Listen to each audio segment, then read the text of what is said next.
Hello and welcome to the edition of Motor Cars Enthusiast. Right off the bat on today's show, the day of the taping of this particular program is May 6th of 2020. May 7th of 2020, we're going to have a brand new Lamborghini. So, chances are by the time you see this video, this car's already going to be out. That being said, at least in this time, what's it going to be? Is it going to be a new Aventador, a new Huracan? Of course, it probably wouldn't be a new Urus because it just came out. Is it going to be a new sub-vehicle of any one of these three? Or is it going to be something entirely new? So we'll definitely check back out on the Facebook page or check back in a future video where we may have some more information about this brand new machine. Next up on the list, well, the C8 Chevrolet Corvette is finally getting into customers' hands. And if you want to see a lot of reviews from a lot of folks as far as performance, as far as ownership, fit and finish, all that other stuff, there are tons of videos on the internet. You can spend a bunch of time watching people fawn over or maybe not so fawn over their brand new C8 Corvette purchase.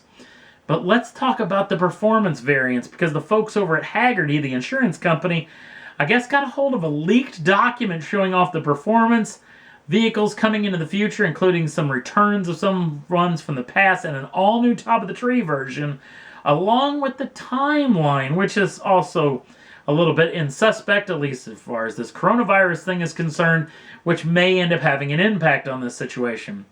Let's start with the first one, which will be the easiest. 2022 apparently will be the first ever Corvette Z06 in the C8 generation. This obviously will come with everything you're hoping for. Better tires, better brakes, better suspension, more aero, better cooling for all the things that need to be cooled. And ditching that 6.2 liter normally aspirated V8 in favor of a 5.5 liter dual overhead cam, 32 valve, flat plane crank V8 that pushes out 650 horsepower, 600 pounds-feet of torque, and have the possibility of a red line between 8,500 and 9,000 RPMs.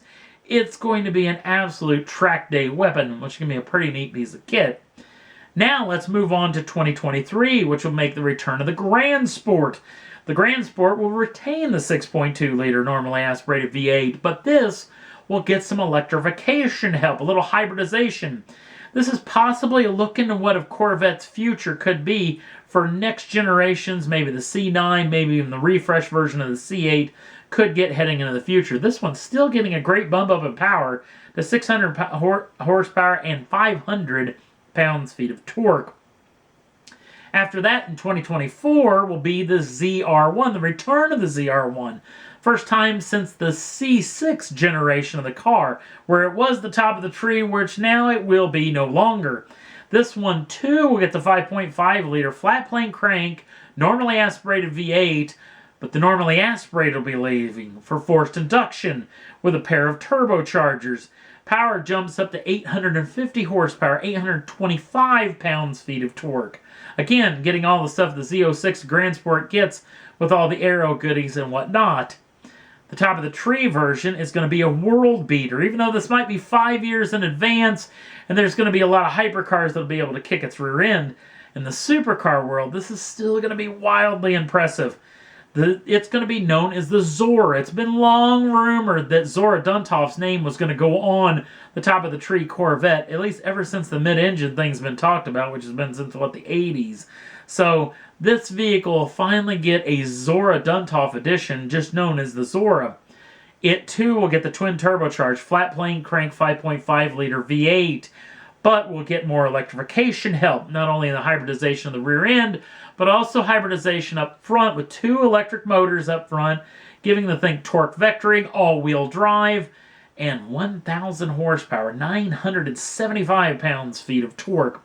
The interesting thing is pricing. The ZR1, which was the top of the tree back in the day, was $150,000 and was wildly thought of as being a violently expensive automobile, even though the performance was quite great. The ZR1, or the Zora, I should say, in this generation, could it jump over $250,000? Could it be as low as $200,000? Even 1,000 horsepower rocket ship on wheels is still going to be a bargain price. So we'll definitely keep you tuned more of what we hear about the C8 as we move closer. Next up on the list, well, the whole coronavirus thing, we've lost a lot of live sports. including motorsports. And we're going to get live sports heading back to your television screens on May 17th, which is just a couple of weeks' time, including a live golf match, including the top 2 guys in the country who are going to be battling it out, along with the 2 other guys who are going to run into that team as well, which is going to be a pretty neat event. But NASCAR and the motorsports world will be starting off with live events, but it's going to be wildly interesting. They're going to be starting at the Lady in Black, Darlington, South Carolina, that legendary facility. It is going to have a couple caveats. No fans, and they're not going to have fans for the first several races, at least apparently, if even at all this year. More interesting thing, no practice, no qualifying at Darlington. This is going to be violently interesting. Between the Truck Series, the Grand National Series, the Cup Series, basically drop the cars on the track, turn the green light on, and let them loose. Or maybe the green flag. It's going to be wildly interesting. Maybe even more interesting than this whole iRacing thing that was going on over the past several weeks, which actually got really good ratings and was actually pretty interesting, at least from what I heard, to actually watch.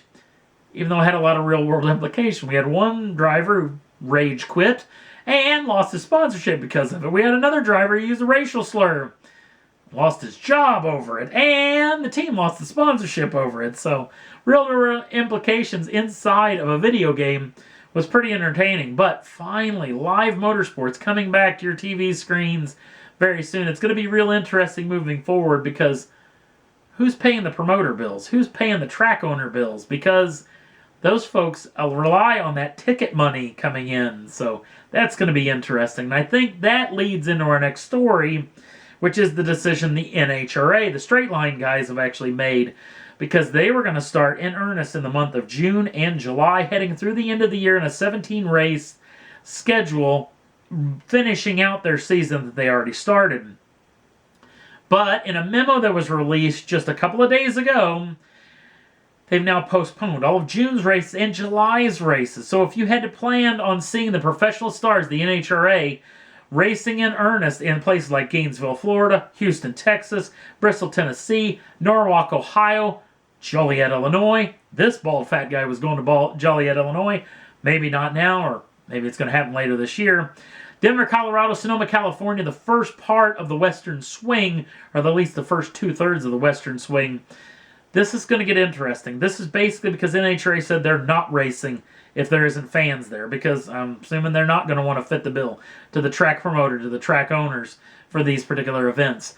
The more interesting thing is if they do decide to do a 17-race schedule, how are you going to do that? If it starts off in August, that means every weekend in August, September, October, November, and even a couple of races that possibly bleed over into December to do this 17-race deal. And then what do you do about rainouts? Because there's no way in that 17-week schedule is there not going to be at least one race get rained out. This was brought by a bunch of heat from a lot of drivers and a lot of team owners inside of the NHRA who was screaming because this memo was suggested as being a new schedule, which didn't tell you much of anything of what's going on, because they didn't re-race any of these races, at least as of yet. So we'll definitely keep you tuned more of what we hear about this particular deal moving into the future. And that's all there was that I thought was worth talking about for this edition of Motor Cars Enthusiasts. Don't forget to like us over on the Facebook page. Links down in the show notes. Also, if you'd like to subscribe to the channel, you can do so at any time. The first dibs on the brand new shows as soon as they come out. Thanks for watching. We'll see you again real soon.